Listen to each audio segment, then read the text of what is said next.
आज से 1200 साल पहले भारत में एक ऐसा मंदिर बना जो आज भी लोगों को चौंका के रख देता है। एलोरा का कैलाश मंदिर। कैलाश मंदिर आज भी पूरी दुनिया का सबसे बड़ा मोनोलिथिक स्ट्रक्चर है। मतलब एक ही पत्थर से बना ये दुनिया का सबसे बड़ा मॉन्यूमेंट है। इसे बनाने के लिए 10 मंजिला इमारत जितना ऊंचा और फुटबॉल ग्राउंड जितनी एरिया वाला एक ही पहाड़ चुना गया और उसे ऊपर से शुरू करके नीचे तक कार्व किया गया। पत्थरों को हटाना तब तक जारी रखा गया जब तक यहाँ केवल ये मंदिर नहीं बच गया। इसे बनाने के लिए करीब 2 लाख टन पत्थर को अलग किया गया था। अगर आज इतने पत्थर को कैरी करना हो तो 11,000 ट्रक्स लगेंगे। फिर आखिर कैसे इंसानों ने हैमर और चिजल जैसी मामूली औजारों से इतना विशाल मंदिर कार्व किया? कहीं इसे बनाने में एलियंस का हाथ तो नहीं? और जो 2 लाख टन पत्थर निकाले गए थे आज तक उसका सबूत क्यों नहीं मिला? इन्हीं सवालों के जवाब आइए जानते हैं इस वीडियो में। महाराष्ट्र के छत्रपति संभाजी नगर से 30 किलोमीटर दूर सिचुएटेड है एलोरा विलेज और यहीं पे बना हुआ है भगवान शिव का महान कैलाश मंदिर। ये जो आप पूरा पहाड़ देख रहे हैं इसी पहाड़ को कार्व करके मंदिर बनाया गया है। इन इमेजेस से आपको अंदाजा लग जाएगा कि ये मंदिर कितना विशाल है। टेम्पल बिल्डिंग की शुरुआत होती है गोपुरम यानी एंट्रेंस से, फिर आता है नंदी मंडप, सभा मंडप और गर्भगृह। 107 फीट ऊंचा शिखर इसका सबसे ऊंचा पॉइंट है जो दिखाता है कि कार्विंग से पहले ये पहाड़ कितना ऊंचा था। मंदिर के बेस पे बने एलिफेंट्स को देखकर ऐसा लगता है कि मानो पूरा मंदिर इन्हीं की पीठ पर टिका है। इसी बेस पर कमाल की नक्काशी से महाभारत और रामायण की कथा को भी दर्शाया गया है। सबसे कमाल की बात यह थी कि इसे बनाते वक्त एक भी गलती की बिल्कुल भी गुंजाइश नहीं थी, क्योंकि मेजरमेंट या कार्विंग में जरा सी भी गलती होती तो उस जगह को दोबारा पत्थर जोड़कर सुधारा नहीं जा सकता था। इसलिए कई लोग मानते हैं कि कैलाश मंदिर को बनाना इंसानों के बस की बात है ही नहीं। उनका मानना है कि या तो इसे एलियंस ने बनाया था या फिर इसे सुपर ह्यूमन ने, जिनके पास दिव्य शक्तियां थीं। लेकिन इन थ्योरीज को सपोर्ट करने के लिए आज तक कोई भी एविडेंस नहीं मिला है। दूसरी तरफ आर्कियोलॉजिस्ट ने क्लियर एविडेंस ढूंढ निकाला है जिससे प्रूफ होता है कि इस मंदिर को उस समय के इंसानों ने ही नॉर्मल टूल से बनाया था। मंदिर को सराउंड्स करने वाली वॉल्स में एंशिएंट टाइम में यूज किए जाने वाले टूल्स के मार्क्स मिले हैं। इवन टेम्पल के स्ट्रक्चर को एनालाइज करने के बाद ये कंफर्म किया जा चुका है कि इन्हें हैमर और टूल से ही बनाया गया था। इसके अलावा ये ही एविडेंस है जो एलियन थ्योरी या सुपर ह्यूमन थ्योरी को बिल्कुल गलत साबित करता है। एक्चुअली भारत में रॉक कट मॉन्यूमेंट का निर्माण एक एंशिएंट ट्रेडिशन है जो खुद कैलाश टेम्पल से भी कई सेंचुरी पहले शुरू हुआ था। इस आर्ट को एलियंस नहीं बल्कि हमारे पूर्वजों ने सालों तक मेहनत करके डेवलप किया था और यही आर्ट पीढ़ी दर पीढ़ी पास होते गया। भारत में इसकी शुरुआत हुई 2300 साल पहले 3 सेंचुरी BCE में, जब मौर्यन साम्राज्य के सम्राट अशोक ने आजीविक सेक्ट के मंक्स के लिए बराबर केव्स बनवाई।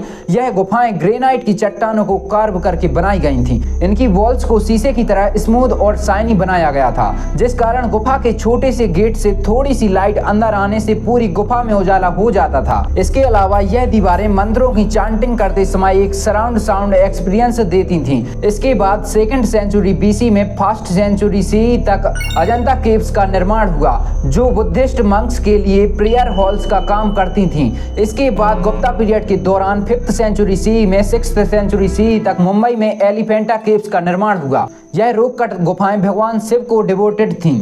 फिर 7th सेंचुरी CE में रॉक कट आर्किटेक्चर में एक इम्पोर्टेंट मोड़ आया।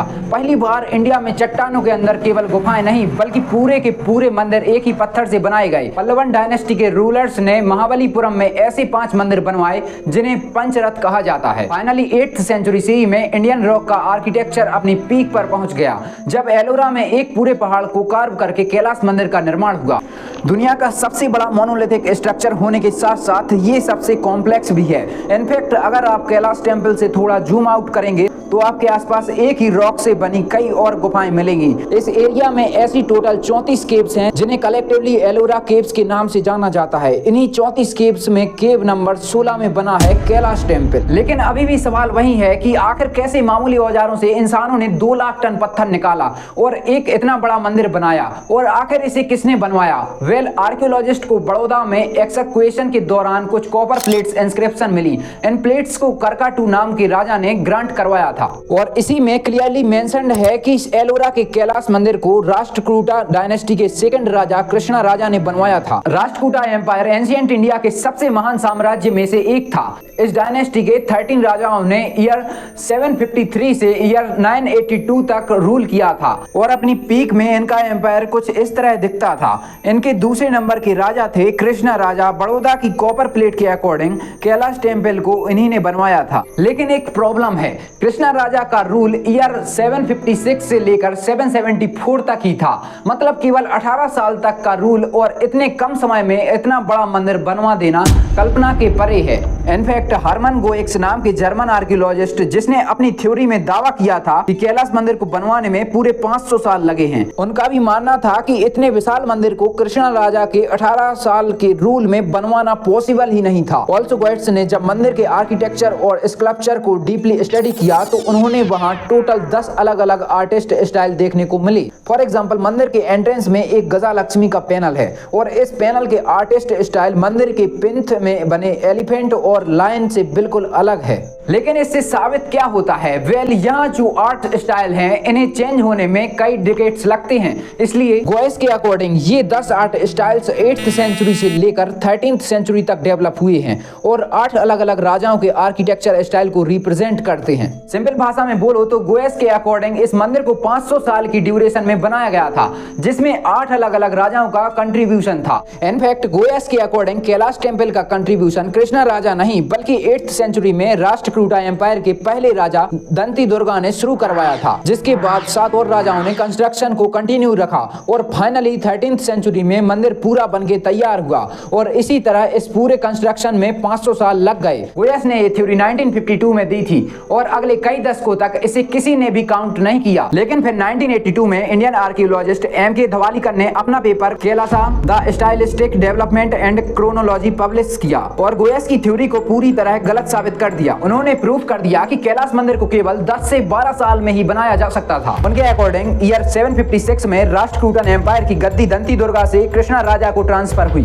फिर एक साल बाद साल 757 में कृष्णा राजा ने बादामीज के चालुक्यास के खिलाफ युद्ध छेड़ दिया और एक बड़ी जीत हासिल की। इस युद्ध के बाद उन्होंने विरूपाक्ष टेम्पल देखा, जिसे चालुक्यान किंग कीर्तिवर्मन II ने बनवाया था। उन्हीं कीर्तिवर्मन II ने जिन्हें कृष्णा राजा ने अभी अभी हरा दिया था। इस टेम्पल ने कृष्णा राजा को इतना इम्प्रेस किया कि उन्होंने भी ऐसा सिमिलर मंदिर बनाने का ठान लिया। इसलिए वो विरूपाक्ष टेम्पल बनाने वाले स्कल्पचर्स और आर्किटेक्ट्स को अपने साथ वॉर प्राइजेस की तरह एलोरा ले गए, जिसके बाद इन्हीं चालुक्यान आर्किटेक्ट्स और एलोरा के राष्ट्रकूटन आर्किटेक्ट्स ने मिलकर कैलाश टेम्पल का निर्माण किया।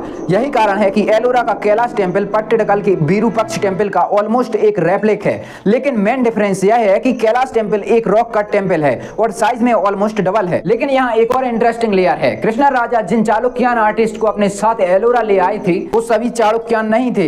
उनमें से कुछ पल्लवन थे जो तमिलनाडु के एरिया के पल्लवन डायनेस्टी को बिलोंग करते थे और चालुक्यान राजा कीर्तिवर्मन उन्हें पट्टडकल ले आए थे जब उन्होंने पल्लवन राजा को हराया था। मतलब कृष्णा राजा ने जाने अनजाने में कैलाश पर्वत को बनाने के लिए पल्लवन, चालुक्यान और राष्ट्रकूटन आर्टिस्ट की टीम बना ली थी। जहाँ चालुक्यान और पल्लवन आर्टिस्ट आर्किटेक्चरल डिजाइन और स्कल्पचरिंग के एक्सपर्ट्स थे, वहीं राष्ट्रकूटन आर्टिस्ट रॉक कटिंग में एक्सपर्ट्स थे। इसलिए जब ये सभी एक्सपर्टीज कंबाइन हुए तो बन पाया महान कैलाश मंदिर। हरमन गोएस का मानना था कि टेम्पल में अलग अलग आर्टिस्टिक स्टाइल्स इसलिए पाए गए हैं क्योंकि इसे अलग अलग राजाओं ने बनवाया था। लेकिन M.K. धवलकर के अकॉर्डिंग ऐसा इसलिए था क्योंकि यहाँ 3 अलग अलग कल्चर और डायनेस्टीज से आई हुई आर्टिस्ट की टीम ने काम किया था। इवन इन टीम्स के अंदर मल्टीपल सब टीम्स भी थीं जिनका आर्टिस्टिक स्टाइल अलग अलग था। मतलब राजा एक था लेकिन आर्टिस्ट की टीम अलग अलग थी। अब आते हैं सबसे इंपॉर्टेंट सवाल पर, आखिर ये मंदिर केवल 10 से 12 साल में कैसे बना? वेल, एंशिएंट इंडिया में मानसार नाम का एक महान ग्रंथ लिखा गया था जिसमें एंशिएंट इंडिया के आर्किटेक्चरल प्रिंसिपल और डिजाइन को डेप्थ में समझाया गया है। जब हम M.K. धवलकर की थ्योरी और मानसार की टीचिंग्स को कंबाइन करके देखते हैं तो कैलाश पर्वत की मिस्ट्री काफी हद तक सॉल्व हो जाती है। सबसे पहले एंशिएंट आर्किटेक्ट्स जिन्हें स्थापित कहा जाता था, उन्होंने मंदिर बनाने के लिए एक सूटेबल साइट सिलेक्ट की और उन्होंने एलोरा के विशाल बसालट चट्टानों को स्पेशलाइज्ड टूल से स्ट्राइक करके देखा और केवल आवाज सुन के के पहचान लिया कि ये रॉक बिना किसी इंटरनल क्रैक्स के कार्विंग के लिए अच्छा है। इसके बाद रॉक के ऊपर ही मंदिर का पूरा ब्लूप्रिंट बनाया गया। कैलाश मंदिर के केस में ये ब्लूप्रिंट विरूपाक्ष टेम्पल से काफी सिमिलर था। ब्लूप्रिंट बनने के बाद अब बारी थी कार्विंग और सक्सेशन की। रॉक कट आर्किटेक्चर की सबसे खास बात यह थी कि उसे ऊपर से स्टार्ट करके नीचे तक कार्व किया जाता था। और अब कैलाश मंदिर के केस में कार्विंग की शुरुआत 3 बड़ी ट्रेचेस बनाने से की गई ताकि सेंटर में एक रेक्टेंगुलर रॉक का मास आइसोलेट हो सके। ऐसा करने के लिए इन्होंने रॉक के ऊपर होल्स का एक सीक्वेंस बनाया और उनके अंदर सूखी लकड़ी के वेजेस डाल दिए। इसके बाद लकड़ी पे पानी डाला गया। पानी एब्जॉर्ब करते ही सूखी लकड़ियां फूल गईं और रॉक के अगेंस्ट एक्सट्रीम प्रेशर क्रिएट होने लगा, जिस कारण प्राइजली वेजेस से बनी लाइंस में रॉक क्रैक कर गया। एक बार रॉक में क्रैक आ गया तो 200 हैंड्स हैमर और बड़े बड़े ड्रिल्स का यूज करके रॉक को हटाना काफी आसान हो गया। इस प्रोसेस के बाद से ही साइड्स में 270 बाय 50 बाय 100 फीट की ट्रेंचेस बन गईं और पीछे 150 बाय 30 बाय 100 फीट की ट्रेंचेस बन गईं और बीच में एक फ्री ब्लॉक बन गया, जिससे कार्व करके अब फाइनली मंदिर बनाया जा सकता था। धवलीकर ने एस्टिमेट किया कि इन ट्रेंचेस को बनाने के लिए करीब 20 लाख क्यूबिक फीट रॉक निकाली गई होगी। अगर हम एज्यूम करें कि वर्कर दिन का 4 क्यूबिक फीट रॉक निकालता था, जो काफी पॉसिबल है, इसका मतलब 250 वर्कर मिलके एक दिन में 1000 क्यूबिक फीट रॉक निकाल लेते होंगे। एक साल में यही लोग 3,65,000 क्यूबिक फीट रॉक निकालते होंगे और 20 लाख क्यूबिक फीट निकालने में 5.5 साल लगे होंगे। ध्यान देने वाली बात यह है कि टेम्पल का एक्चुअल कार्विंग वर्क ट्रेंचेस को बनाने के साथ साथ चल रहा था। जैसे ही सेंट्रल ब्लॉक का थोड़ा सा हिस्सा विजिबल हुआ, वैसे ही दूसरी टीम ने इसे कार्व करना चालू कर दिया। मतलब 5.5 साल में केवल ट्रेंचेस बन चुकी होंगी, बल्कि टेम्पल का अपर पोर्शन भी सिग्निफिकेंटली कार्व हो चुका होगा। फिर अगले 6 से 7 सालों में टेम्पल का बाकी हिस्सा कार्व किया गया, उसे हॉलो किया गया, स्कल्पचर्स बनाए गए और फाइन कार्विंग की गई और इसी तरह करीब 12 साल के अंदर अंदर कैलाश मंदिर बन के तैयार हो गया। लेकिन एक मिस्ट्री अभी भी बाकी है। आखिर मंदिर को बनाने के लिए जो 2 लाख टन पत्थर निकाला गया था, वो कहाँ गया? एग्जैक्टली इन पत्थरों के साथ क्या हुआ? इसका कोई भी सटीक एविडेंस नहीं है, इसलिए ये बात आज भी मिस्ट्री बनी हुई है। तो अगर आप लोगों को ये एलोरा टेम्पल की वीडियो अगर अच्छी लगी हो तो वीडियो को लाइक जरूर करें।